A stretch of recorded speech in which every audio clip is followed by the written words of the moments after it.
at the end of the day, what we're doing is for fun. It's for entertainment.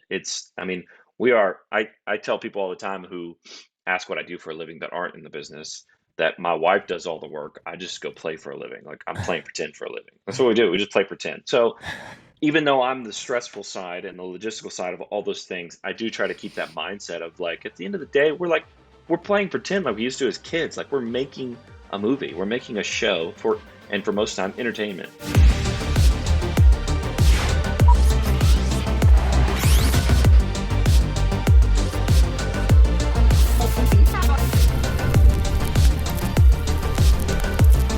Welcome back to another episode of the Rough Cut Club. I am your host, Joey Nicotra, here with a man like no other, my good friend and partner, Mr. Shane Reitzammer. Shane, how are you doing today, man? Great, man. It's a pleasant 101 degrees in Dallas, Texas, but inside the studio, it's a cool 75. You can't beat inside weather right now. It is hot in Texas. So anyway, we have a really good episode today with someone who Shane and I have both been fortunate enough to work with in the past, and he is a very well-respected assistant director, and most notably, the AD on the largest crowdfunded film in history, The Chosen. And so we are excited to welcome the most incredible amateur basketball pickup game player in the filmmaking game, the Drakeinator himself, Mr. Adam Drake. Welcome to the show, my friend. Well, thank you for the amazing introduction. I mean, that's all one of you that voted me for the basketball. But, I don't know if anybody else would agree with you.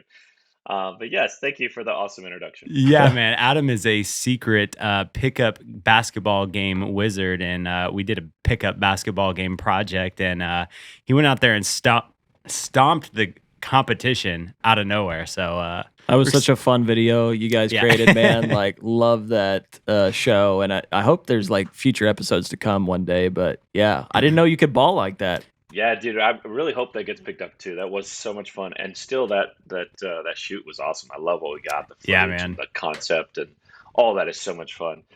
Yeah, I do hope it gets picked up. But yes, I did play. I played college basketball, so I've got that secret sauce. I know I'm short and I'm white and I'm overweight, but Where'd you play? I played at Trevecca Nazarene University here in Nashville. Oh, that's awesome, dude. Yeah. Super, super cool, man. Well, Adam and our paths all kind of crossed on set of Washington's Armor, which was a feature that I got to come in and help DP the last half of. And so we got to meet, and I got to see him work in the field there, and he definitely ran a tight ship. And I was impressed by just how well you kept the production flowing, and you were very calm, cool, and collected the whole time. It wasn't like a scramble. You just had everything under control. And so with that, we kind of wanted to dive into, your journey as an AD, and then some ninja tactics on how other people who are aspiring in that role can excel. And so just to kind of kick this thing off, can you describe in your own words what your role really is on set and what your primary objective is when you work with a director? The idea of a first assistant director, especially for somebody that's never been on set before, it very much seems like the director, like the showrunner or the director. You are doing everything. So that comes. So if you come to set, you would see me kind of coaching everybody, telling everybody where to go and what to do, and even like for instance on The Chosen, I call action and I call cut and I call all the things. So you would assume I'm the director, but it's very much the logistical side of things, while the director is focusing on the creative. So I'm solving all the logistical problems that are current on set versus the director who's doing more of the creative side.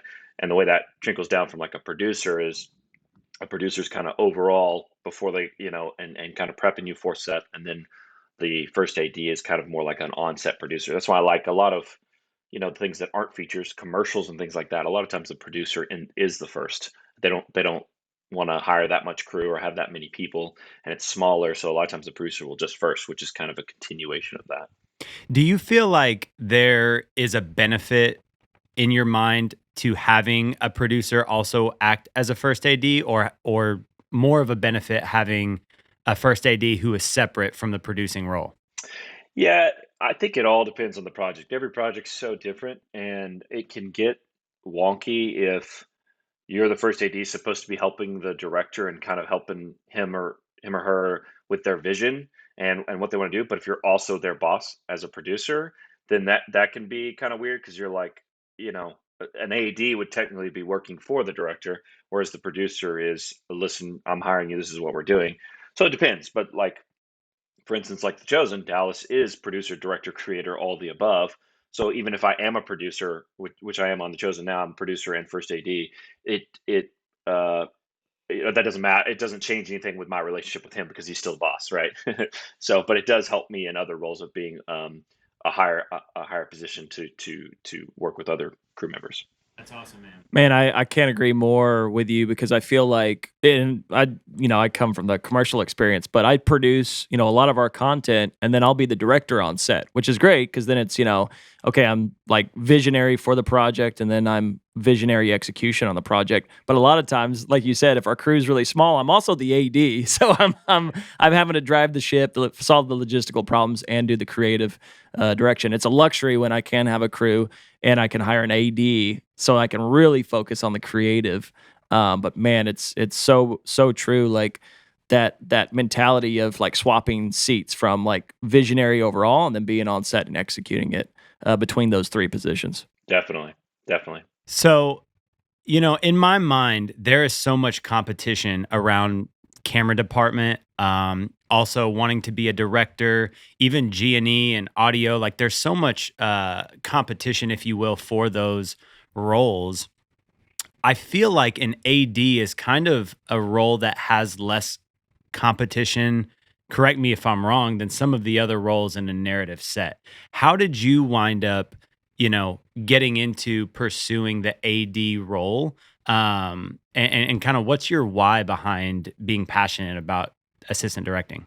Yeah, that's a great question. I love that question. Well, yeah, I don't meet very many people, if not no one, that goes, I want to be a first assistant director. That is not like everyone wants to be Yeah. a director, producer, or cinematographer. I've helped teach at a lot of film schools too, and colleges and stuff like that. And I ask the room all the time, and I've even done public events and speaking and stuff. And you ask the room, nobody raises. Anybody want to be a first AD? Most people don't know what it is. And secondly, if they do know what it is, they're like, no, I got no interest in that. So yeah, there's not much competition there.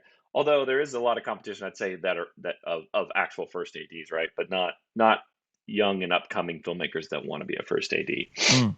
So of course that was not my original goal either. That wasn't what necessarily what I was pursuing. I started out in the business as an actor. That's what got me on set. And when I got on set, I just absolutely fell in love with the process of it. And so I wanted to make my own stuff. And so then I started just kind of creating my own. And what I'm really bad at is writing. I'm a terrible writer. So, but I started teaming up with people who had good ideas and good writing. And I had ideas and creative things. So I thought more like a cinematographer. I was very visual. So I did a lot of that. I've shot a lot of my own things and kind of did a lot of my own little shoots. As you know, I used to have a red and camera and a business, and I kind of shot a lot of stuff too. And that led, of course, into directing my own stuff and kind of directing a lot of that stuff as well. So just that's what got me into the business, got me really interested.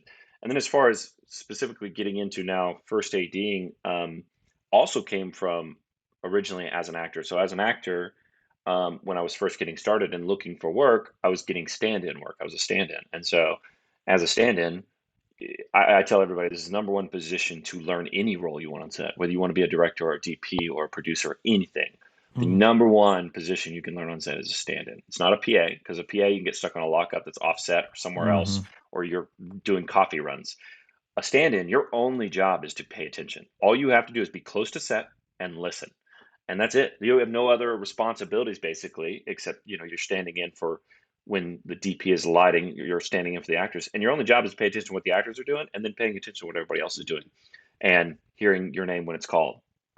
So when I was a stand-in, I remember watching a really good first AD work and just going, I feel like I could do that or I'd be good at that. I was like, but I still wasn't like, oh, I want to do that. But I was just like, I think I'd be good at that. And then the opportunity presented itself early on in my career where a church that was making a real low budget film. It was mostly volunteers and they only had like five, professional crew members. And I AC'd a lot and I'd been in a lot of features at that point and worked on a lot of films and music videos and commercials and things like that. So they brought me on as one of their professional crew members and asked me to come be their line producer and their first AD. And so I'd never done it before, but I'd been on a lot of set and I'd seen it done. And so then I went and did it, and enjoyed it. Kind of learned as I went, but I knew how to run the set because I'd seen a lot of that. It was the scheduling and all the other stuff that I had to learn, but actually running the set of making the day to day work, I'd seen done well, and so I just kind of mimicked that. And there was a producer attached to that film that immediately was doing another one a month later and said, "Hey, would you come do this movie? And how long you been doing this?" And I said, "Well, long enough," even though it was my first one, and went and did that movie. And then the rest is history. I just kind of kept going movie to movie, and I learned every time I went. So I didn't do the normal traditional route of where you PA'd. It was a production assist for a long time, and then a second, and then a second, and then a first. I started out firsting before I PA'd. So, and then so I did just kind of fall into it, but then just felt like it's exactly where I'm supposed to be. I feel called into it now. It's the perfect place for me to also serve. Like I still have other goals and ambitions of like I am creating my own content, and I want to direct and produce some of my own things, but I'm also very learn to be comfortable with where I am, and I'm comfortable with firsting, and know that that it's what I'm called to do right now, and it's where I can serve people too. Like because um, the first AD takes a lot of the grunt and the bulk and all the things that go wrong are come to me and are on me or my fault or deal with, and so it's a great place for me to be humbled and served too. So so that's why I'm also comfortable with being where I'm at right now. That's awesome, man. And you've had a great opportunity to serve the Chosen, right? You've been a part of that project for how many years now? Has it been 4? Yeah, I think it's 4 or 5 years since it started. I was with the first episode, so that was like I think it was 2017, 2016, 2017, somewhere in there. 2017, we started the first 4 episodes. So yeah, I've been with them from the very beginning. And how did you get that role as first AD in that production? Yeah, that's another thing that I really like to talk about is networking. And so Mm. I early on in my career too, I was big into networking and went to all the film festivals, went to all the events, was just trying to meet and connect people. As you guys know, I feel like we've kind of passed a lot of names back and forth and connected and done that as well. But I'd produced my own film called Heaven Bound, that I was made, and I was shopping it in festivals too. And so I was shopping it with my producing partner Tori Martin, who was friends with Dallas. He knew Dallas as well. But we were showing our film at a film festival, and it was shown back to back with Resurrection of Gavin Stone, which is the film that Dallas made that was also a comedy. Mine was a comedy, his was a comedy. So they showed simultaneously. Dallas saw our film, thought it was great, loved it. We had lots of good things to say about it. We watched his film, talked about it, and then Tori introduced me to him and was like, "Adam's also a great first AD if you need a first AD." And Dallas was like, "Great, my first AD was terrible, and I'd love to try somebody new."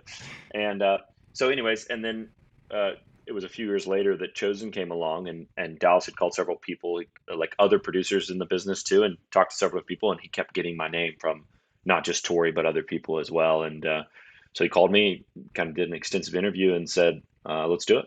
Dude, that's so awesome. And the film festival circuit is such a great way to network and meet people who can take your career to the next level. And for those that don't know, for those that are living under a rock and don't know about The Chosen, this is the number one crowd-funded film in history, if I'm not mistaken. Can you just give like a brief overview as to what The Chosen is for those that don't know about it?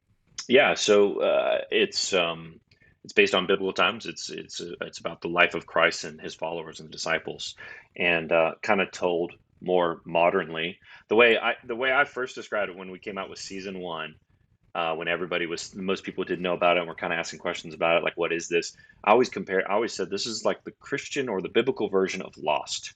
I thought Lost was so good about like deep character dives and diving into the character and then Mm. connecting them and then connecting those characters.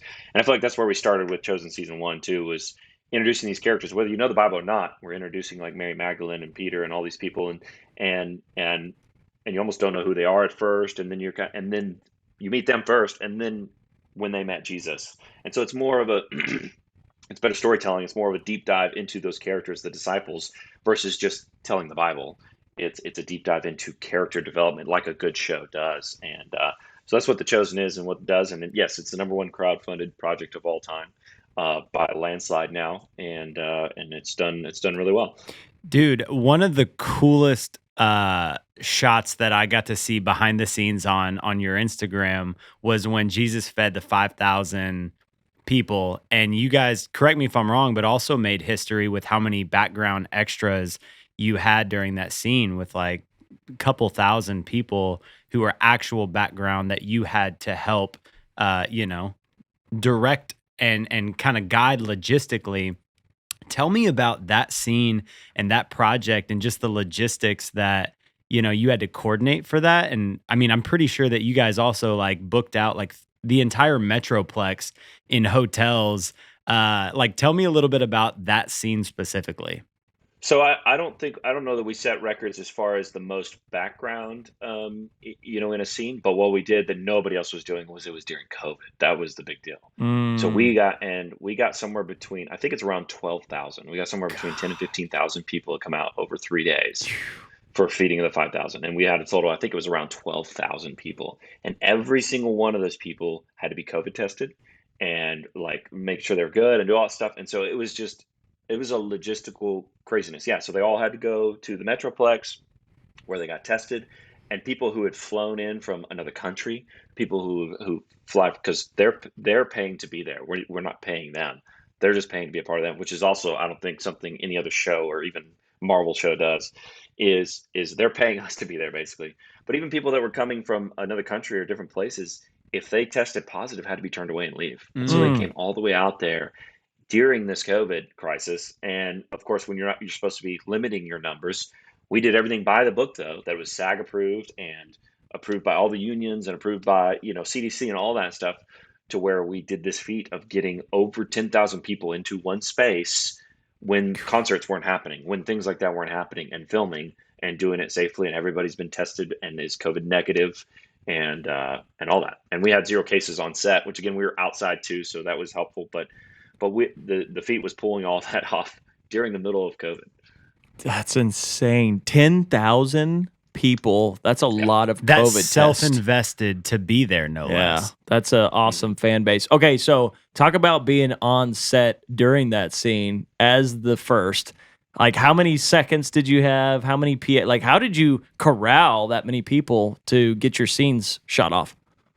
Yeah, it was well, also it was Texas heat. It was, I Whew. believe it was each day it was between 100 and 105. Mm. Mm. We had about a 10 to 15 set medics, and we had people that would and you're getting people out there that are wanting to be out there. So you're getting people that are overweight, too old, can't walk, and shouldn't be out in a field in the middle of the day in the middle of Texas heat. So we constantly had, I mean, and it would delay us shooting of people passing out and sending the set medic. So yeah, I had my normal team, and then I probably had an additional 10 to 12 PAs, all on walkie with me, and the way I handle it is, yeah, I have to designate some of my team, right? So I have a strong second, Mitch, who works for me too, who has like a section. Then I have a key set PA. So it's like, so all of us can kind of manage, because in one day or in 2 or 3 days, I'm not going to learn all 12 of my PA's names either, because they're only working with us for those few days. So I don't know everybody's name either. So it's kind of like we kind of section each other off, and I can give general directions of corralling. Mm. And that's what a lot of the PAs were for, was kind of to form like basically a line to get the people there, and then form. We had to put them in a certain formation, and then to lay out my PAs in a certain formation that I want them, that then they would corral the crowd into that formation. And then I have a voice of God, which is just a microphone with big speakers. We had these big giant speakers hidden in the trees, and it went like 3 miles. I mean, you could hear me from a couple Wow. miles away with this giant microphone. And I use the microphone to kind of coach everybody, walk them in, make jokes, have a good time with them too, and keep them occupied. Because it wasn't just the feeding of 5,000 too. Wasn't just one scene. It was, I don't know. It was like 20 scenes over 2 or 3 days, and so Wow. it's constantly like there's shots that don't involve all of them, but I have to have them there and in pieces of them, because we also have 25 main cast members that we're getting all the dialogue and shooting coverage and all the different things. So yeah, it was kind of a logistical nightmare, but and so I kind of corral them in and kind of coach them in, and then I'd basically pass it off to Mitch, and then Mitch would kind of walk them through stuff while I'm working with first team and making sure we're getting our coverage and telling them which direction we're doing all that. So it's just it's very much a team effort, that's for sure, of handling that many people. And so we're just constantly passing the mic too to be able to communicate. Dallas would jump on there and entertain him for a bit in between setups and things like that while we're finding the next shot. Um, yeah, and lots of stuff like that. Man, that seems such like a daunting task to manage that many people. Like when I've got like 30 or 50 people on set, I'm almost, but I don't, I'm not as comfortable in that AD seat, but I get like almost nervous because I got 50 people. I need to keep their attention and direct them and get them to do what I want to do, but also have a good time. And I just have to shout out, dude, when we worked on Washington's Armor, you as an AD are just fantastic. Like the spirit that you bring to set, like you're just smiling and like having a good time and checking in with different departments and puts everybody at ease, where I feel like a lot of times you can get in that stress level of like, we're not making our day, the director's mad, so how do you balance all of that? I'm curious. I think I've seen a podcast that you've done. Actually, you've talked about empathy on set, but how do you what's your mindset and your balance for balancing being the boss and then also making sure that the experience overall is good for everyone? Yes, thank you. First of all, thank you. And Yeah, that's a tough question, but I think one way I look at it is at the end of the day, one way I've learned to look at it overall when in doing all these different projects is at the end of the day, what we're doing is for fun. It's for entertainment. I mean, I tell people all the time who ask what I do for a living that aren't in the business that my wife does all the work. I just go play for a living. Like I'm playing pretend for a living. That's what we do. We just play pretend. So even though I'm the stressful side and the logistical side of all those things, I do try to keep that mindset of like at the end of the day, we're playing pretend like we used to as kids. Like we're making a movie, we're making a show for most time entertainment. And with the high stresses of making your day, lots of money at stake and Mm. time and all those things, yes, those are all on my brain and those all need are at the forefront. And efficiency is what I think about all the time, and I'm number one on top of like I don't want to lose any second throughout the day. But just because I'm focused on efficiency and the time and how I don't want to lose any seconds throughout the day, I can still have fun with that, and it can still be. I can find the moments that I don't have to be as serious or don't have to be, um, driving it home. And I also think, I mean, there's so many things I can talk about in this that I think work. But another one too is if it is time to push the crew, if you're pushing them all day, we're talking long days, 12-hour days, 14-hour days every day. If you're constantly drilling people all day long, they're just not going to listen to you anymore. Like you're just constantly on them and saying, guys, we got to go, we got to move, or if you're constantly being a jerk or you're leading by fear. I've just learned to lead by respect of having relationships with people. So I try to, as much as I can in prep on every movie or show I do, to learn everybody's names and not just their names, but their personal life. If they're married or if they're single or what their other goals are in life, what they want to do. Because if I have a personal relationship with them, then I can go, I know how to treat them. I'm also like I've kind of done quite a bit of study on like the Enneagram test and like the Enneagrams and the numbers, and so it's like, and for me that kind of helps just kind of when I meet somebody to kind of know how I can handle them. Maybe this is somebody I need to be more soft with, and kind of make a joke half-heartedly about it. This is somebody I can just say, hey, go do that and shut your mouth, and they're gonna be fine with it. It doesn't offend them. It's like so it's learning people that way, and then having a relationship with them so they respect you, so that when you've been going for 10 hours and it's been kind of a tough day or it's struggle, but now you're up against it and you really got to go. Now you kick your butt into gear and go, guys, we got to shoot. We got to go. We got to get this done. People are much more alive and respect you for going, because I'm not doing that all day long. It's like once, and like specifically, if you're talking about The Chosen, it's like once a week, like because we've been doing it for 4 years now. We kind of have the flow down. Dallas knows exactly what he wants. Akis knows what he wants, and everybody's got a kind of same flow. I don't have to do a lot of things that I would normally do on a film or something else on a new project. Whereas that it's like we're continuing, right? So it's like we're in season 4, season 5. It's like when we start back up, it's like we just took a break, and we kind of have the flow and we start getting right back into it. So our day ones are not like a day one. We're on a different production where it's like, oh boy, nobody knows anybody's name, nobody knows what's going on. So it is very much that. So I do much less of it even on The Chosen. I would say maximum once a week is where I really got to bust some heads and go, guys, there's too much talking, there's people goofing off, like let's get serious. And so when I do that so little, then people actually respond and go, okay, Adam's right.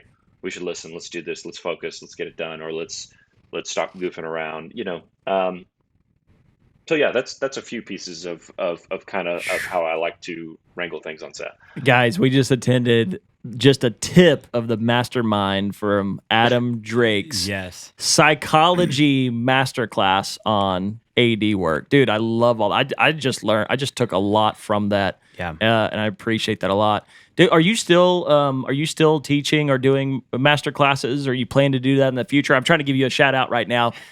I want to go take your class once you do it, even as a director, man. It's great. But are you still doing that or doing that in the future? Or Well, I did this like Aspire thing. It's called Aspire, and Hmm. they did, and we did like extensive interviews, and yeah, it was really good. But it never released. It Hmm. like started, or it started to release, and then they had a problem. So I've shot the videos; they're out there somewhere, but they're not available for anybody. I'd love to. I actually thought about it just last week when I was doing another podcast. It's like I need to get that information out there, even if it's for free, because there was just so many good things I said specifically about first ADing and handling people and stuff like that. So no, there's not anything out there like right now, but I do have a website now. It took me 10 years to finally make and actually get a website up for myself, and I'm Relatable. putting a lot of that stuff on there. So like these podcasts, I'll put on there, and then eventually I do want to put that Aspire information on there as well. So eventually it'll be available on my website is the goal, and I want to kind of put that stuff out there. I That's also just started actually last week. I'm part-time teaching at Trevecca and Nazarene University, alma mater. So I'm teaching classes there on ADing as well, and kind of just film production in general. Just a part-time thing, and that I'm doing for my old college that I actually just started first class last week. So doing a dude. little bit of that too. Congrats, man. That's awesome. Yeah, we'll put your website link in the podcast episode so everybody go check that out. And yeah, man, if you're in Dallas sometime, we gotta talk and maybe we can help you out on that video Yeah. series because there's you got a lot of knowledge to unpack, man, that I think would help ADs and directors and filmmakers in general. Yeah, I mean, that whole piece just on handling other people is a leadership quality that could be applied to any role on set. And just Totally. really, handling people. And I've said it before, but people want to work with people they like. And you're going to have a lot more um, you're going to have a lot easier time having people's respect when you handle them like that. And so I love that piece from you. Specifically as a DP myself, I know that I have a very close relationship on set with the first AD because they're constantly trying to push the DP along as most of the time we're waiting on the DP and not other departments. It's not always, but most of the time we're waiting on the DP to get lights, just right, build out If you want to cameras. look good, it's gonna take time. That's right. That's right. And so I'm curious, if you have anything differently that you do with your DP in terms of just like building that relationship with them and working hand in hand with them. Because as a DP, I can relate to a first AD just constantly putting pressure on me and it getting to one of those frustrating places where it's like this is every time they like walk up to me, it's like stress. It's Mhm. not the opposite. So, is there anything that you do differently as a first AD or prioritize when you're building that relationship with the DP on set? Yeah, no, that's a great question. So first, the relationship for sure. So the good thing is, in the first 3 4 weeks, however much prep I have time for, I really try to not only spend a lot of time with the DP in prep, obviously working through shot lists or just prep stuff in general schedule. I like to really go heavily through the schedule with them too, because the DP can speak more into how long they're going to take for a setup than I can, especially if it's my first time working with them or new or different. It's a little different again on the chosen. Like we kind of know our speed now, so I still work a lot with Akis, in prep, but it's a little more ebb and flow because I've been doing it for several years now. But with a new DP, I spend that time with them going through the schedule so that it's not, I don't just throw a schedule at them, right? I'm like, I go, here's the schedule I think is best. Does this work for you? And I think a lot of ADs kind of just throw a schedule at a DP and just go, here you go. This is what we're doing. And I much more prefer to like work with them on it. For one, it helps the relationship in the long run. You're going to be working with them a lot in the next several weeks, and then for two, it gets them thinking about time. It gets a DP thinking about logistics and things like that. And the best DPs I work with are good at that. The best DPs I work with are very good at paying attention to the time, and I don't have to constantly be nagging them because we've kind of gone through the schedule thoroughly. So I'll say that to start, and then also in that time, I try to just get to know them personally. I mean, in prep, you are constantly working, and there's like always something to work on and try to. You're always behind. Every production I've ever been on, it's like, oh, I wish we could push a week. I wish we could push 1 week. Like we're not gonna be ready in time. It just feels like that every time. So there's not a whole lot of free time, but what I like to do is when we're at the end of the day is go out to dinner with the DP, spend time with him outside of that, or even while we're there, just asking questions about them personally. Again, the same thing I would handle other crew on set. But the more I know them personally, the more I like people too, and I like to try to read people.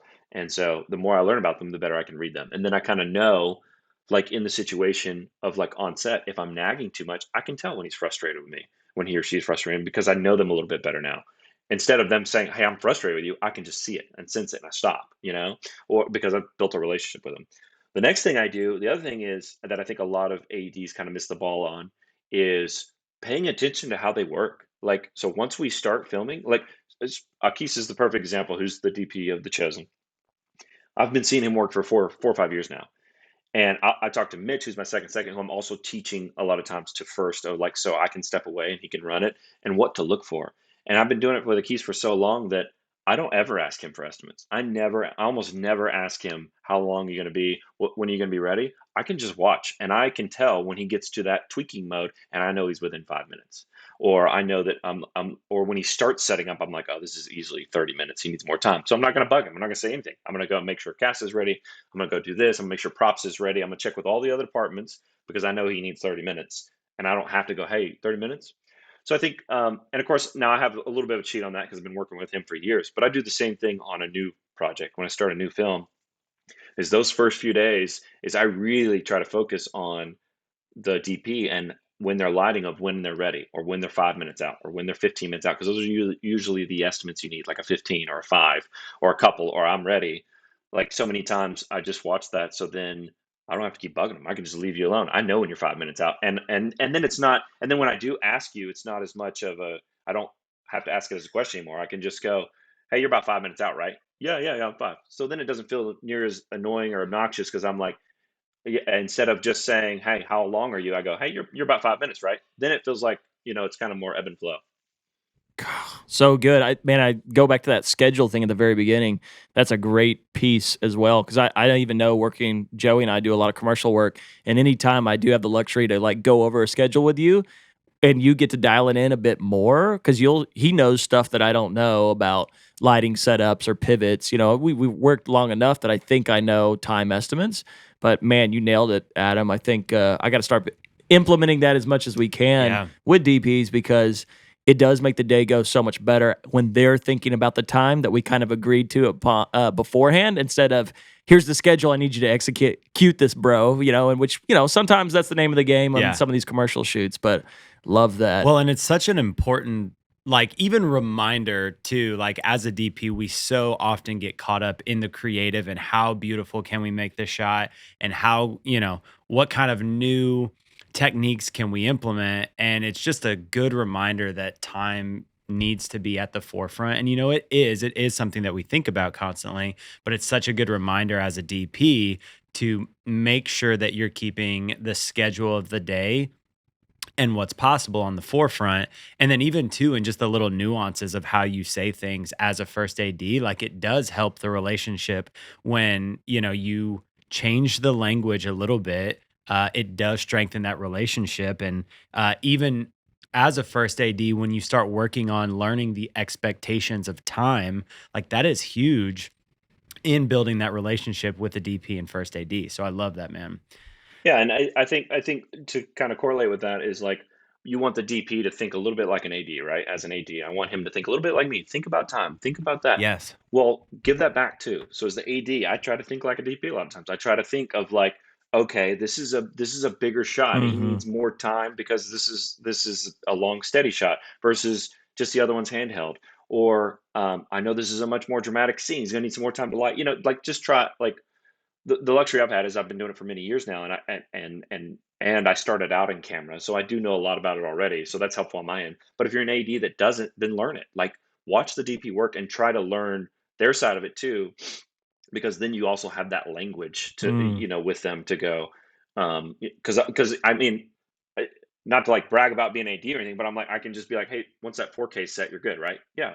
So it's like just know the language so it's easier for me to communicate with him too. I'm like, hey, once that, once that the 12 buys over there, you're set, right? That's all you need. If you know kind of what they're doing or kind of to speak their language like they speak with grip and electric, I think it just flows better too. And then they don't have to be like, you know, changing Dude, things too. it's so good because I've talked a lot about, it really helps everyone who is in camera to have edited before or to have done audio before because you understand the expectations of all of the roles. And as a camera operator, I can have a better understanding of what audio is going to need when I go and shoot this scene. I'm going to have a better idea of what G&E is going to need, and all the different roles. And it's such a pro tip to, even as a first AD, have an understanding of what all of the different roles on set are going to require to make sure that the production goes smoothly. And it's,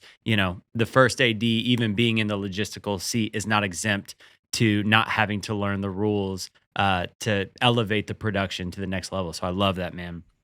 Yeah, I throw one more of those other too. So use that for other departments too. So for instance, like if the DP, like specifically if the DP is overwhelmed, and the DP, because the DP has a lot of responsibilities too. He's also managing a department. Besides lighting the film and doing the best, he's also managing not just his department, but also grip and electric and others. So a lot of times the DP can get overwhelmed. And if I feel the DP is getting overwhelmed, well, if I have a relationship with the grip or the gaffer, I can go to them and I go, hey, how many things do you have to do? How many lights you throwing up in the scene? What all do you have to do before you're even ready to present it to the DP to be ready? So a lot of times I can check in with them as well, or the key grip, and go, how much you bringing in here, or you know. So it helps to know their language too and be able to communicate with them. If it just doesn't feel like a good time for the DP, or the DP's tied up with the director and they're trying to work something out, you know, that helps too. I used you actually as an example. I was giving feedback to an AD I had on a set, and I was like, "Hey, so I'm gonna," they asked for feedback. And it was a newer AD role on a commercial set, and I was like, "Man, one of the things that I love the most that I saw Adam Drake do on Washington's Armor is, yeah, you can do the check-ins, the loud check-ins, but go to each individual department and speak to them personally, right? And find out like, hey, Hmm. you need 5 minutes? Oh, you need 10 minutes, and then come back and tally to be the director. And I don't need to know at all. I just need to know that overall time. And so you nailed it by talking about like being able to speak their language, knowing what they need to do, and then like those check-ins individually. I think that's what made my experience so great with you two on set. I was greener on Washington's Armor for sure on the feature film world, and I was in camera department, and you were great because you would just kind of come in and check in with us, and I was a AC gimbal op on that, and you were still checking in with me, man. So it was great. You had that kind of communal feel with the departments, and you knew how to kind of manage all of us individually, but then as a unit together. And dude, it makes a huge difference in the attitude I feel like on set. 100%. Instead of, for example, in contrast, I worked on a Warner Brothers set. I was just a lowly PA doing lockdowns, but the AD on that set like tore into us, and Yeah. I've shared this experience a couple times. But it was a totally different environment on set, And yeah, do we deserve it? Sure. We were all very green on it, but and he's from LA and we're from Texas, so that was the whole thing. But it was like Yeah. nobody really wanted to do the work after that after that day, Yeah. and it's like, all right, show back up, do another 18-hour day tomorrow with one break. And Hmm. so environment is everything, and being able to speak the language of each department. And then like with empathy, I feel like goes It's a huge. long way in the final product, man, because every department affects the final outcome of a film. Absolutely, man. Well, I want to transition a little bit. You are working on a project that has a lot of weight to it. This is a very, very, serious story that you're telling to get historically accurate. And, at the end of the day, like you're working to make an impact in the lives of the people that watch this thing. Talk to me about some of the challenges that you feel like you have had to deal with in making a production with a story of this magnitude and how you kind of overcame some of those challenges. Yeah, I think I would say a lot of that, the good, the good and bad thing about that question is I feel like a lot of that weight doesn't land on me. It definitely more lands on Dallas and it more lands on people that are more in that creative position. Um, but then it's my job to, as we're talking about, kind of set the tone and set the environment for Mm. that to be successful. So, like, yes, we go through a lot of emotional scenes, and season six is going to be extremely difficult. And and so I think the things that I have to factor in is time. It does need, like, a very heavy scene does need more time. It needs more time for the actors just to get in the moment. It needs more time for Dallas to think about it, to give direction, things like that. And then the environment, the set has to be quiet, and it has to just be. It can't be like a normal day. Everybody's kicking and hanging out. It's got to be very respectful and reverent. And so, um, and where I would say on this show specifically, the good thing about that question is it is a challenge on this show specifically, and the hard part, honestly, is because we have so many people. So there's so, like you were talking earlier about 50 background or people to manage. Our average day is 50 background, and I think they did the average numbers for this past season, and the average background was over 50, and the average cast was over 13. Mm. So Wow. we're talking 15 to 20 people that are speaking roles every day Hmm. on top of 50 background. That's just people, and that's a lot of people to, like, who are there for 12 hours and try to keep, especially when we're doing a scene that's all day quiet, to try to keep all those people quiet and focused for 12 hours Yeah. is extremely difficult. And even for myself, I get carried away and like get to talking or not thinking. And so I would say that's the biggest challenge of this show for sure, is there's so many people. Mm. And then on top of that, you have like 10 of those cast members that are, well, they're actors, right? So they're not used to just hanging out on set all the time. They hang out in the trailer, but they got to be there because they might have one line, or they're right off camera, or they're standing in the background, because there's so many people, they're not all talking right the whole time. So you have five of the main characters standing in the background, and they got to stand there all day because they're in the scene all day, and they're not getting to talk, they're not getting to do their job, they're just like almost like background, which they don't like. So it's just, so people just start getting silly and funny and anxious and things like that, because it's just like you are filming a hard, difficult scene, and there's so many people that have to be there but aren't, you know what I mean, aren't having to be so in it. And so it's hard that is the challenge of the show, of keeping it reverent and respectful for the people that do have to be in it, that are in that scene, that are heavy in that scene, when you're involved but you're not that involved. I love that, man. When you get a project like The Chosen, or even any project for that matter, there's a lot of prep that you have to do before production ever takes off. I'm curious to know what your prep process looks like when you're trying to get into learning the script and learning the vision of the project and the direction of the production. How do you prepare when you get a new script, or even a new season for that matter, for other first ADs who are trying to, get into the mind of the director and the production? How do you prepare for a project? Yeah, I don't think it's anything special. I think it's just the prep, putting in the work and putting in the prep. So the first thing I do, for instance, when I get the chosen scripts, is a lot of people do ask me if I read them and then break them down. And I actually don't, just because for me, I thought that would help. I tried it once, it just didn't work because my brain just kept going to breakdown when I read it the first time. So it actually helps me to, without pre-reading it, I break it down as I'm reading it. So as I'm learning the story, and it's entertaining to me too, right? Because The Chosen's really good, and I enjoy it just as anybody else does. So it is kind of a slow process of me, like, slowly getting the story, which is kind of fun too. But because I'm breaking it down, scene by scene, page by page, and props and actors and all that stuff. So for me, it helps me to break it down the first time I read it and go through in detail. Then I go back and read it again just to read it. But and then I'm constantly adjusting the schedule, changing it, especially with The Chosen. It's such a long stretch. We're talking 70 to 80 days, and we're cross-porting all 8 episodes. And so there's constantly things that are moving and changing up until we shoot. Like, it just happens. There's so many actors. You're talking 150 actors. You have to maintain their schedule, and you're talking, all the different things of being in Texas versus Utah, and what's at what location, and different sets and all that. So it's constantly a rotating, moving schedule. So I have to know the schedule extremely well. I end up learning it because I'm constantly moving it. So I know it well because I'm moving scene by scene all the time, constantly, for weeks until we start. So I know it really well. So the best way I say to prep is to know it as well as anybody else knows it. I need to know that script as well or better than the director and the DP. Like, when we're shooting a scene, I need to know every detail of the scene, even if it doesn't necessarily relate to schedule, the props they're using, what the content of the scene is. So for me, I feel prepared if I know the scene as well as Dallas. Which I mean, it's kind of challenging because he writes it and directs it too, so he like knows the ins and outs of it. But I try to know it extremely well to where it's like I could even be like, "Hey, what about that prop you need? Like, that's not here."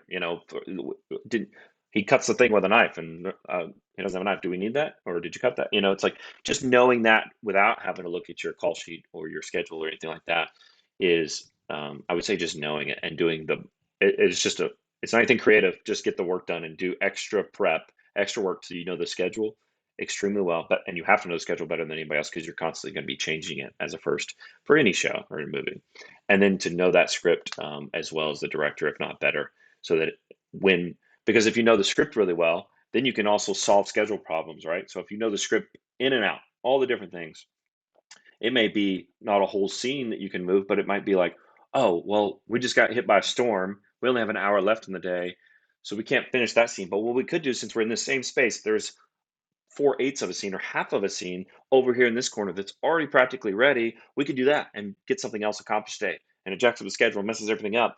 But if you can only make a call like that in the moment if you know the schedule and the script extremely well. Because if you don't, then the storm comes, you're like, well, we can't shoot anything else. I don't know what else we can shoot. We're kind of done for the day. Then you go home and kind of look over your stuff. You're like, oh, we could have done that. But if you know it, then that's what's so great about an AD that can make adaptions and moves and calls right there on set in the moment, which happens all the time because of weather, actors, anything that can go wrong will go wrong, and you can just change it and go, oh, let's do that, and you can solve the problem right then instead of later. Dude, that's such a good pro tip once again. You said something earlier on, even just about reminding a director about a prop. And one of the things that I tell my guys all the time is that you become the most valuable to me when you can anticipate my need. And so the proactive people on set who are thinking about the problem before the problem exists or thinking of ways to alleviate stress from some of your keys are the most valuable players that you can have in a production. And I love that, even just thinking about the little props, the schedule tweaks, the pivots, and all of that that happen, especially on a narrative production. That's so key, man. Um, as an AD, you've obviously done a ton in the field. What are some common mistakes you feel like you see newer first ADs make, or that you have made early on that you can spare somebody else who's climbing up in this field? Yeah, unfortunately, I don't get to see a lot of other first work or like that. So most of the situations I would see would be somebody that's under me or like a second AD make a mistake or a second or a PA or key set PA or any of those positions kind of see more of those mistakes versus a first. Um, I, I mean, I don't know that I have anything outside of kind of what we've talked about. It would just be, you know, one of one of the biggest ones I've seen when I have seen it is drilling the DP. It's as an AD just constantly drilling the DP. What are we waiting on? How long? What are we doing? When it's like so many times, like especially there was one instance where I was helping a first, where I was teaching somebody to first. I think it might have been my set, and I was teaching them, and just constantly, what are we waiting on? What are we waiting on? And I'm like, just use your eyeballs. Just look. What do you see what's waiting on? Like instead of nagging them about it, like you can see. Hmm. And then like I talked about earlier, and then you can communicate, hey, are you only waiting on that and then you're ready?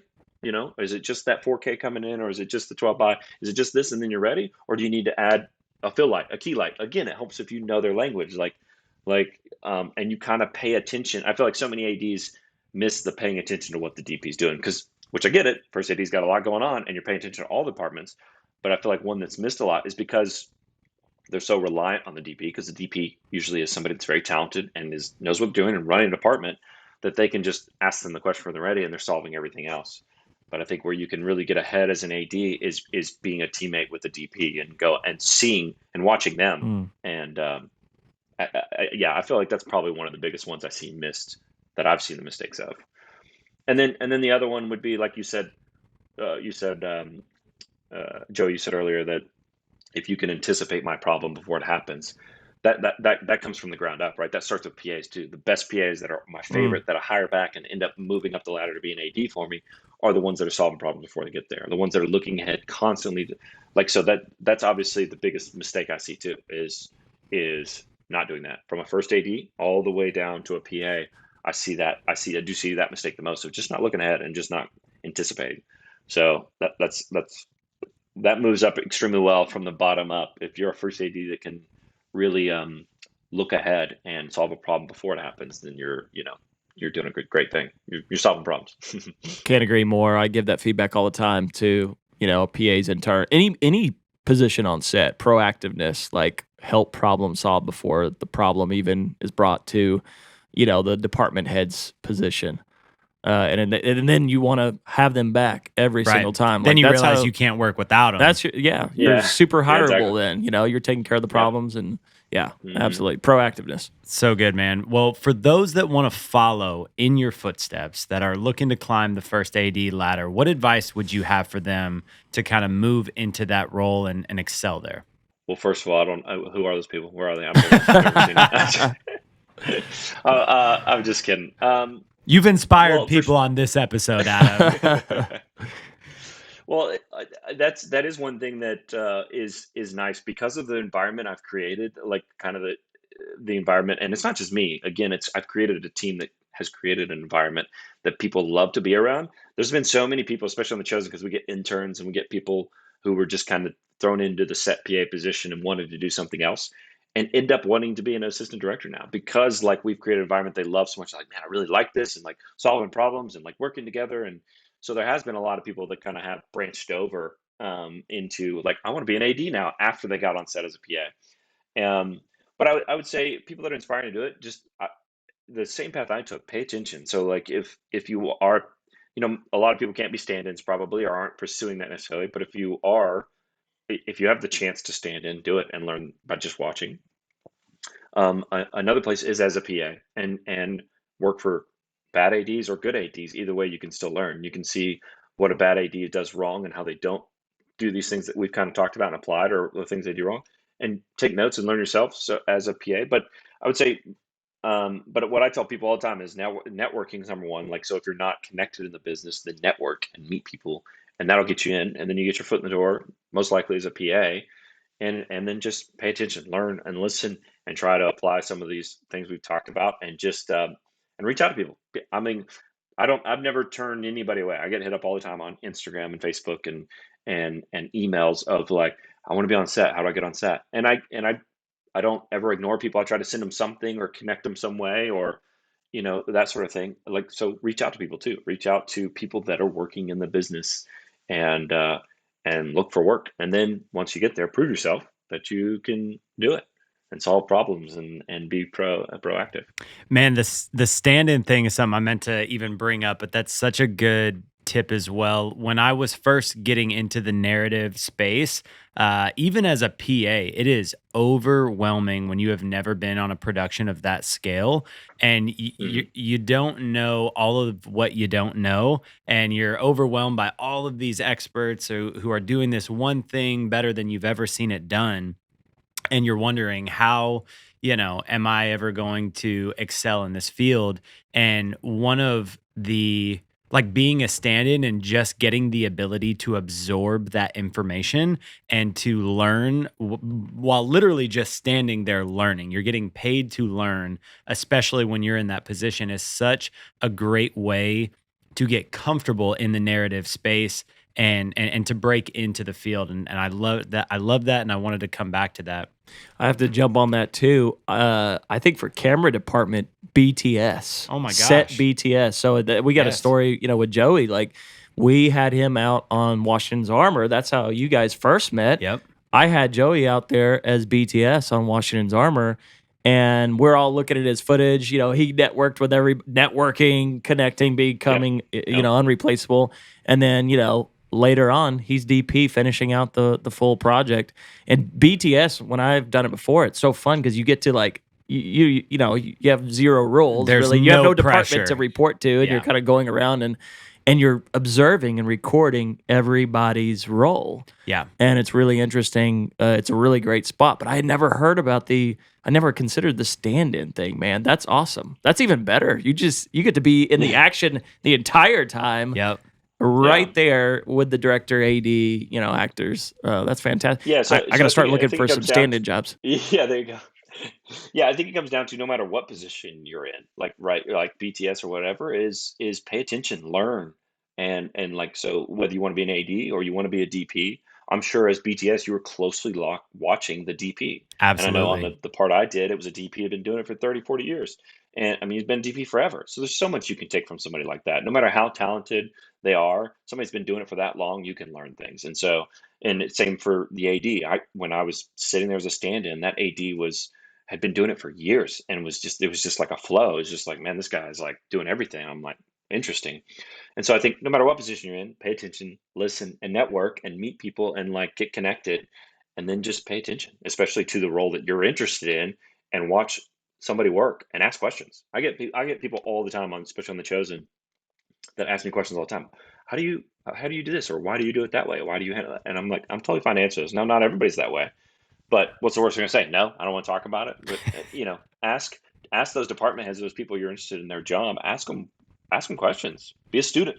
You know. Be a Especially in student. camera department, at least and again, it's not everybody, but a lot of people in camera department have worked really hard to learn what they've learned, and they're excited to Mhm. share it with other people. And so Exactly. I rarely meet anyone in the camera field who isn't excited to flex what they know and how they know how to do it, and they Yeah. give you the secret sauce to their game.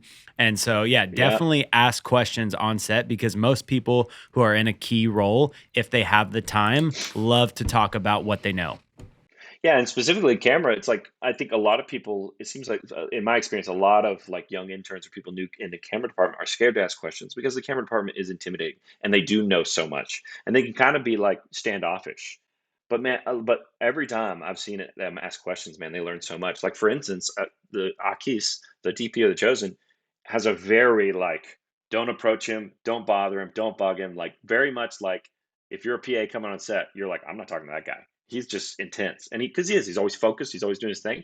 But every single time, because we started doing interns on the Chosen now, and interns will come up and ask him questions, the ones that are brave enough, which is or we encourage him to, and he's so nice about it. He's so sweet about like giving them information, telling them why he's lying this way, why he's doing this way, and it's like, whereas he totally gives that vibe of like, don't talk to me, don't touch me. So yeah, I want to encourage people to ask questions because crew will probably give you that sense just by not speaking to them, but most of the time any crew member, especially camera, is going to be like, "Oh, yeah, let me show you what I know. Here's why I do it, and here's what I know." Yeah, Yeah, Mm. and there is a time and a place, when you are behind and whatnot, and the DP is stressed and whatnot. right. Obviously, don't go up to him, but Yeah, especially if you can catch, him during like the early part of prep when they're doing something, or really like during lunch. Like lunches are a great way to just pull up a chair next to someone and just be like, "Dude, why did you do that during the scene?" So, man, I'm curious. Mhm. I've seen some really incredible BTS from The Chosen. You guys had that one scene where you had this entire blue screen studio and you filled a tank with water and did Jesus stepping out on the waves and whatnot.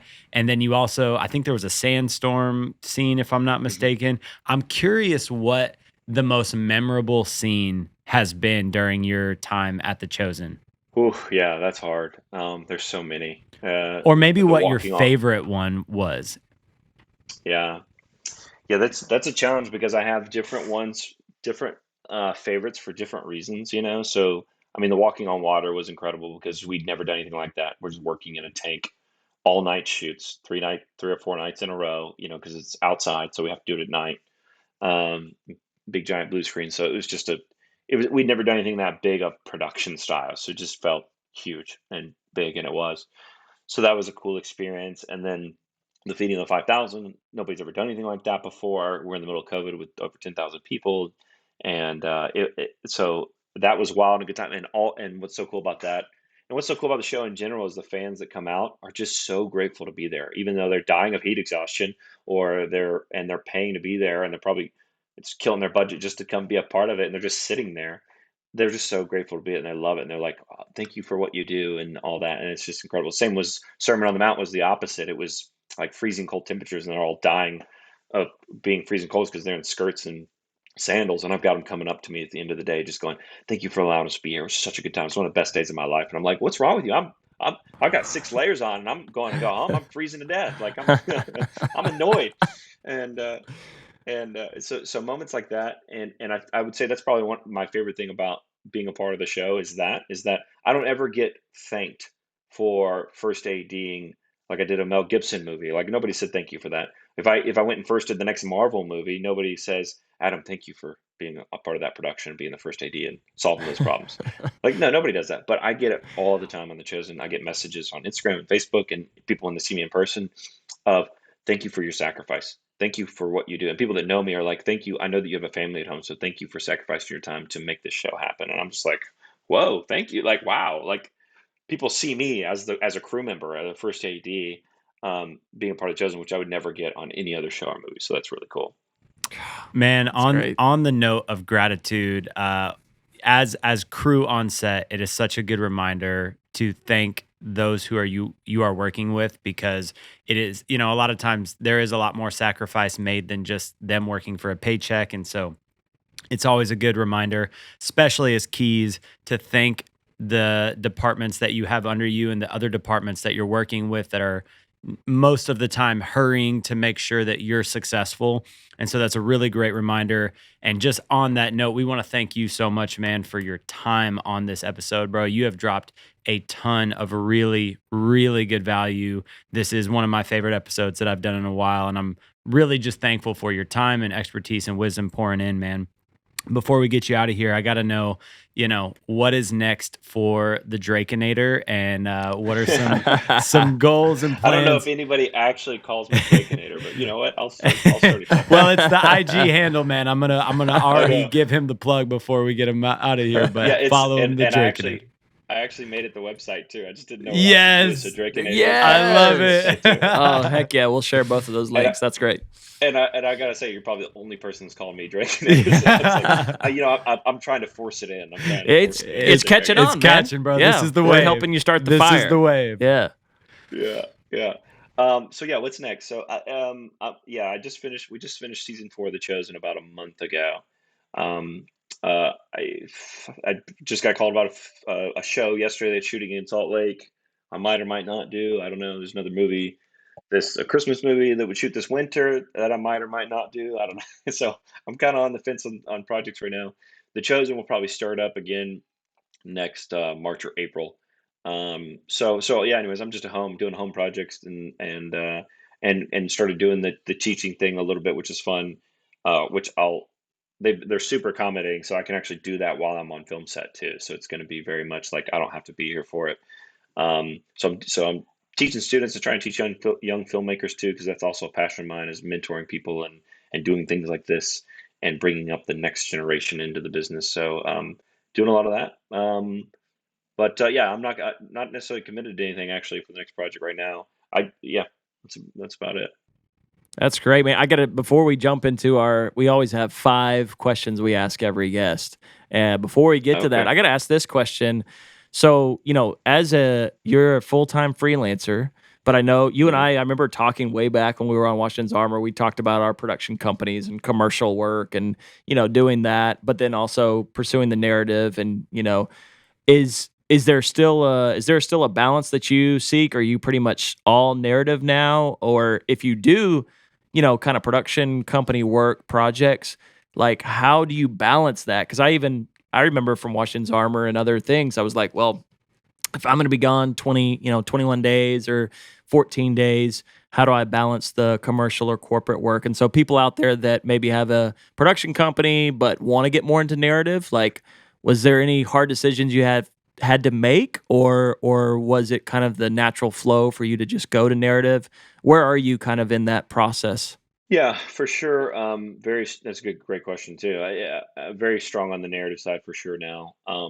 Especially since The Chosen started. So because Mm. features, I could kind of float back and forth because it was like 6 to 8 weeks for a feature, and then it wasn't. I was gone a little too long, but I could come back and people would still call and I'd still kind of get some local work. on commercials and music videos and that sort of thing, or more corporate. And then when I started doing The Chosen, it really kind of pushed back because then I'm gone for 6 months out of the year. So um, there's definitely in the last two years, I don't do near as much music videos, commercials, corporate, just because so many people here in Nashville. I'm based in Nashville. It just assume I'm gone, so they just Mm. always assume like I can't get at him, he's gone. So which again, another thing you can do that people should do is to always just check in with those people. So I check in with producers and production companies, like, hey, I'm back in Nashville. If you need anything, just let me know. But um, but last season to this season, I only did like maybe one or two commercials and music videos total, and I haven't done it since I've been home this time. And so yeah, it's very much all narrative. And I would say to answer that too that it is extremely hard to balance both. Mm. I feel like you kind of do have to pick one or the other, and maybe you don't have to. It depends on your situation where you're at, and you can balance both. I did balance both for several years, but then again, once I started committing to The Chosen, so more long form, it was harder to do both. So you might be able to manage movies and that, but a show just takes so long um, that you may not to. And for me, to answer that last question, I fell into the show thing. I never wanted to do a series. I was always like, I'll never do a series. I hate series because it feels like a 9 to 5 job. It's going to be like the same thing every day, and it's so long, especially if it's out of town. Of course, then The Chosen came along, and it's been a different animal. It kind of started small, and then it kept growing. So it's like, so obviously, The Chosen is different and feels like a calling and where I'm supposed to be and that sort of thing. But other than that, I would probably not ever do a series because I do have 5 kids at home, and I don't like being gone that long, and it's too much, and I really enjoy doing features. So The Chosen is probably one of the only shows that I'll ever commit to. Well, I'm saying that. Who knows what else comes out? But in general, I try to stay away from series for sure. Yeah, that's great transparent insight, man. And that's something that I've just always wondered, how to balance those. And I think that's great insight. And you kind of have to figure it out, where you are in life. And family, man, family's a huge thing too, right? Like I just had my first kid 14 months ago, and now I've got another one coming, and that totally changed the whole thing for me too. So Yeah, all of that you got to weigh into consideration, man. But yeah, thanks for that advice. for That's sure. great. And does your family typically like fly in for some of the productions and stay like stints of time? Because I think that would be an interesting thing, like, or do you fly back and visit them? Like, I think you get to see your family more than once every 6 months. And so, how is that family dynamic, while you're during a Yeah, I stint of think a lot production? like Yeah, I think a lot like my career as an AD, and it has to be very adaptable. So there's been seasons of like me flying home a lot, and then there's been seasons of them coming out a lot. So for instance, just to do the Chosen season three. So we just finished season four last year. Season three, um, my family just they weren't as busy. They didn't have a lot going on as much, and so they came out to Texas probably 10 times, which is about a 10 or 11 hour drive. And of course, I have a beast and a saint of a wife who I would say most wives aren't as incredible as her. So, but of course, I'm biased. But anyways, she drove out to Texas with all 5 kids at least 10 times, and that's a 10 or 11 hour drive, and she'd do it in one day. And so she was like total beast mode, and she'd come out and they'd stay for like a week or two, and then she'd go back of just like when they had a nice break, and they'd stay for a week or maybe two. And I just had an Airbnb the whole time that could house us all. It was a nice Mm, house and had a pool so the kids had something to do while I'm working all day. And so I did that like season three, and then and season three we went to Utah for only like a week, so we just didn't deal with Utah at all. Season four was about that we just finished was split almost down the middle. It was like half Texas, half Utah. And so this time when I was in Texas, they were really busy. They had a lot going on. Kids are committed to a lot of different things and sports and stuff. And so they only came out for like one week during their break. And then I just flew home probably 6 times. Like I just flew home, even if it was for a 48-hour weekend. I'd fly home Friday afternoon and then fly back Sunday afternoon. And so even though that's tough and that's part of it though, if you're part of in this business, it's like you kind of have to accept that challenge if you want to do family and film. It's an incredibly hard challenge. And so I just committed to flying back a lot, and I only get to see them short for a short time, but it was totally worth it. It was like a nice reset for me, and for them, and so it's like not. And so we try to never do more than 2 weeks.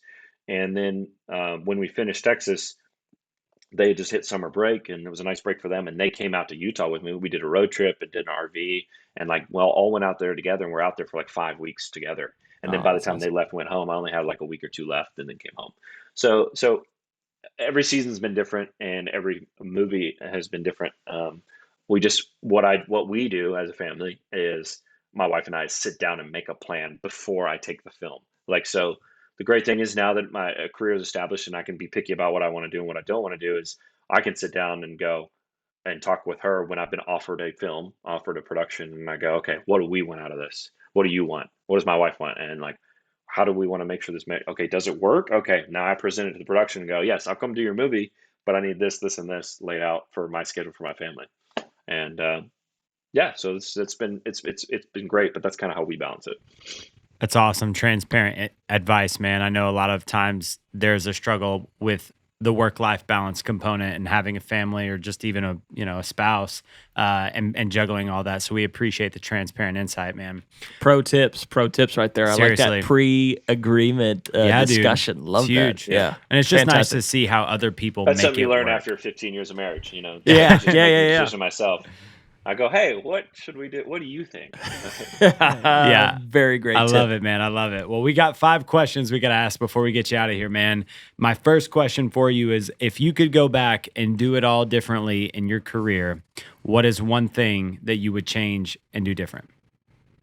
I'd be a cinematographer.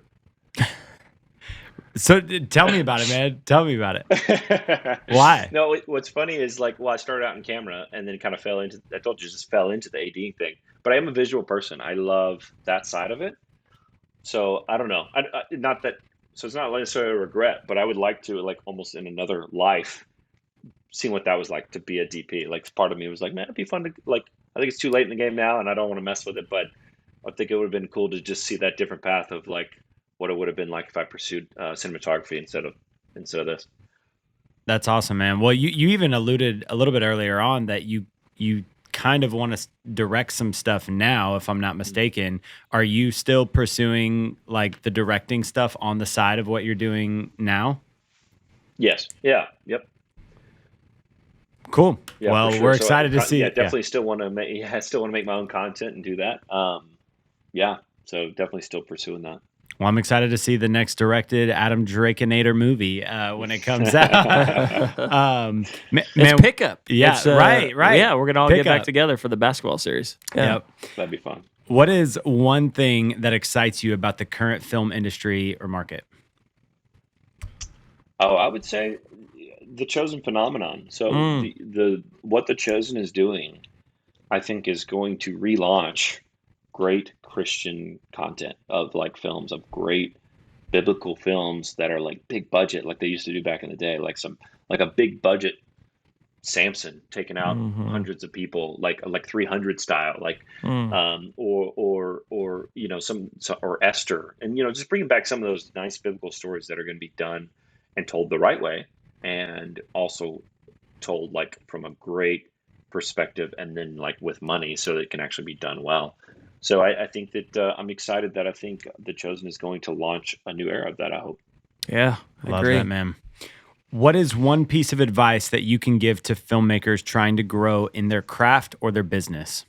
Yeah, my top dog is, I've said it already, but networking. I think, even if you're doing your own business, because I used to do a lot of that stuff too, even if you're doing your own business and your own kind of corporate stuff like that, man, just network, meeting other like-minded people that can help you or encourage you or even mentor you. So, yeah, I would say networking, and then in that networking, find somebody that can be somewhat of a mentor to you too, and somebody that is established, that's good at what they do or good at what you're aspiring to do, and ask questions. Love it, man. Okay, Love that was like 5 things of advice. I guess it's supposed to be one, right? it. That's good. We'll take them all. We'll Yep. take them all. We'll buy one, get one free. Yeah. Where are we as an industry headed in filmmaking, and what should we be focusing on? Oh, man, that's tough. Where? Yeah, man, I don't know, man. Ask me that again.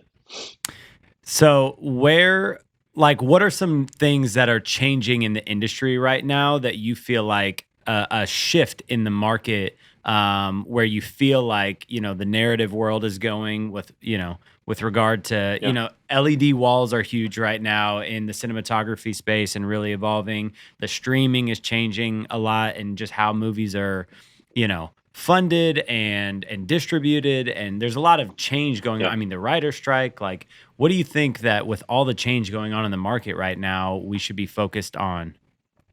Yeah, I mean, yeah, it is a trying time, and we're all on a strike right now, and everybody's looking for work. But Yeah, I think I tell where I hope that it goes is that with the whole streaming thing, and then kind of the streaming seems to be like dying out a little more, not as crazy, that it's like that people get back to the movies. Like I think the movie experience and the theater experience is such a like I personally love it too, of just like getting excited about a new film that's good and going to see it in theaters.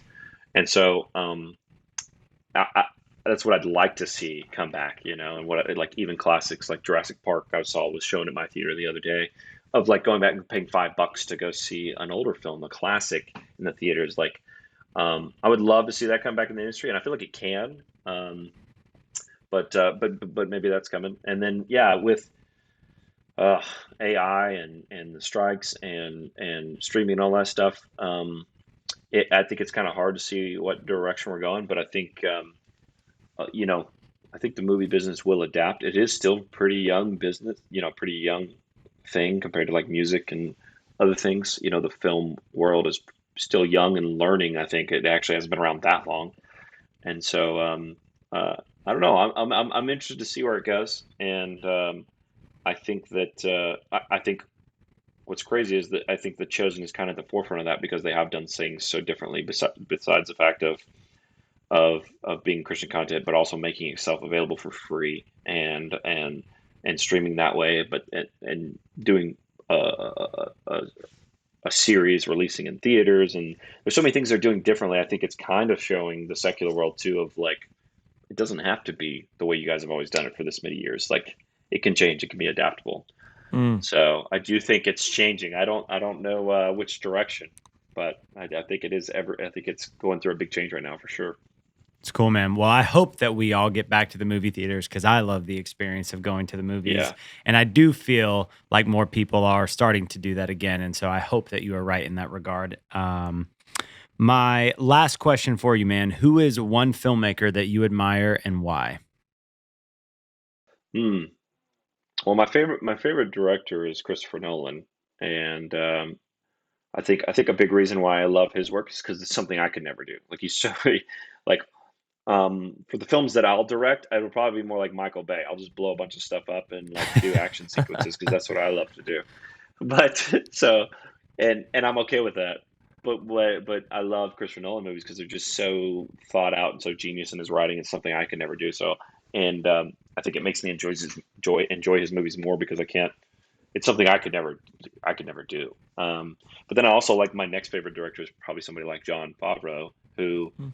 can do a little bit of everything. Like I love like, which is what I'd probably be more interested in. Is like, oh, I want to try a comedy and then try, something like he did Elf, the classic Christmas comedy that everybody loves and was so one of my favorites. But then he also does Iron Man, which is like nothing like that. And it's like, and then of course the Mandalorian, and it's just his spread of what he can do is pretty incredible too. So like I aspire that too of like, man, it's cool that he can just do all these different things, different genres. And then I love that he throws himself in too, because I would want to do the same thing. So for a film I'm directing, I would totally throw myself in as like an elf as the doctor. Like that's fun to me. Yeah. Like I enjoy that Yeah. kind of stuff. I would like because I'm not aspired to be like the lead actor or the to do all the big scenes. Like I would love to just dabble myself in there for funny little parts, Yeah. like in my projects. Like that's fun to me. I love that. The cameo, man, it's classic. And Nolan is such a good answer, man. You nailed it. Nobody can write a film like Christopher Nolan can, man. It's just so well thought out. You got to watch his movies 3 or 4 times to feel like you've even remotely grasped your head around all Yeah. that he put into the script and the nuance. So that's a great answer, man. Well, Adam, this has been a fantastic episode, dude. We are so glad to have had you on the show. You have blessed us with lots of wisdom. We wish you lots of success as The Chosen continues, and we're excited to see your trajectory, man. Thank you for being here. Man, thanks for having me, guys. I had fun. Awesome, man. This has been an incredible episode of the Rough Cut Club, and tune in for the next episode. Cheers.